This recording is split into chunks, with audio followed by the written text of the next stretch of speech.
बघा, पुणे ड्रग्स प्रकरणी आता 2 जण ताब्यात आहेत। एक महत्त्वाची बातमी आहे। पुणे ड्रग्स प्रकरणी पोलिसांनी 2 जणांना ताब्यात घेतलेलं आहे। फर्ग्युसन रोडवर ड्रग्सची रात्रभर पार्टी सुरू होती। आता पोलिसांनी कारवाई सुरू केलेली आहे। विविध पथकं आता फर्ग्युसन रोडच्या त्या नामांकित हॉटेलच्या इथे दाखल आहेत। या प्रकरणी आता 2 जणांना यंत्रणेनं ताब्यात घेतलेलं आहे। बघा, पुणे ड्रग्स प्रकरणी 2 जण ताब्यात आहेत फर्ग्युसन रोडवर। आपण माहिती घेऊया, आमचे प्रतिनिधी अक्षय बडवे आपल्या सोबत आहेत। अक्षय, आता कारवाईला सुरुवात झाली आहे। हे 2 जण कोण आहेत ज्यांना पोलिसांनी ताब्यात घेतलंय?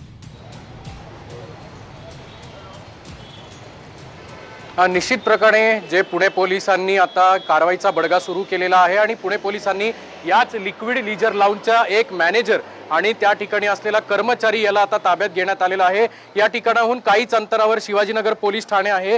या पोलीस ठाण्यात या मॅनेजर आणि कर्मचाऱ्याला ताब्यात घेतलं आहे। त्याच्याकडनं चौकशी करण्यात येणार आहे की नेमकी पार्टी कोणी अरेंज केली होती। जर या ठिकाणी ड्रग्सचं सेवन केलं होतं तर ते ड्रग्स पेडलर कोण होते, या ड्रग्स पेडलरची माहिती जी आहे ती या मॅनेजरला असण्याची शक्यता आहे। जे कर्मचारी या ठिकाणी काल रात्री पार्टीमध्ये होते त्या कर्मचाऱ्यांची देखील चौकशी करण्यात आलेली आहे।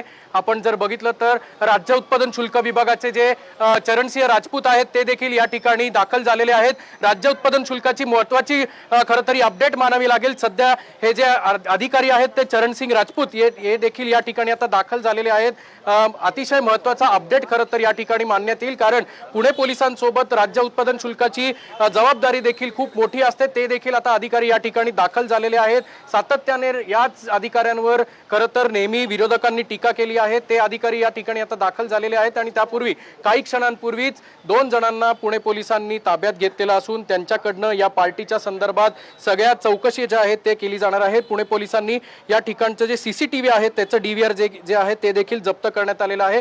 पुणे पोलीस असतील किंवा पुणे पोलिसांची गुन्हे शाखा असेल, हे पॅरलली या संपूर्ण घटनेचा तपास जो आहे तो आता या ठिकाणी करतानाचा पाहायला मिळतोय। अक्षय, तुम्ही सविस्तर माहिती दिली त्याबद्दल धन्यवाद। वेळोवेळी आम्ही तुमचं तपासात काय काय माहिती येते त्याकडनं घेऊ, तुमच्याकडनं माहिती घेत राहू। तुर्तास दिलेल्या माहितीबद्दल धन्यवाद। आपण बघतोय पुणे ड्रग्स प्रकरणी आता 2 जणांना ताब्यात घेण्यात आलेले। त्यामधला हॉटेलचा एक मॅनेजर आहे। फर्ग्युसन रोडवरील या नामांकित हॉटेलच्या मॅनेजरला आता पोलिसांनी ताब्यात घेतलेलं आहे आणि सखोल चौकशी आता पोलीस करतायत। त्या ड्रग्स पार्टीमध्ये कुठले कुठले कर्मचाऱ्यांचा सहभाग होता, कोण कोण ड्रग्स पेडलर होते, कोणी हा ड्रग्सचा पुरवठा केला, या दिशेने आता पोलिसांचा तपास सुरू आहे। विविध यंत्रणा आता दाखल झालेल्या आहेत। 2 जणांना ताब्यात घेतले, त्यामध्ये एक हॉटेलचा मॅनेजर आहे।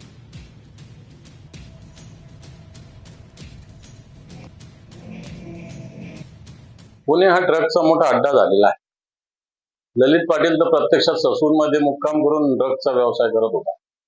अजूनही याच्यातून सरकारचे डोळे उघडलेले नाही। हॉटेलमध्ये चोरी लपी विकत होते ते समजू शकतो आपण, पण राजरोसपणे हॉटेलमध्ये अशा पद्धतीने ड्रग्स विकलं जाणं, वाटतं सरकार झोपलेलं आहे। या सरकारला जागं करण्याची आवश्यकता। आपण बघतोय पुण्यातील ड्रग्स प्रकरणात आता कारवाईला सुरुवात झालेली आहे। आता पोलिसांचा कारवाईचा बडगा उगारला आहे। 2 जणांना ताब्यात घेण्यात आलं आहे। त्यामध्ये एक हॉटेलचा मॅनेजर आहे। फर्ग्युसन रोडवरील या हॉटेलमध्ये रात्रभर ड्रग्सची पार्टी सुरू होती। पुण्यातील ड्रंक अँड ड्राईव्ह प्रकरण असेल किंवा ड्रग्सचं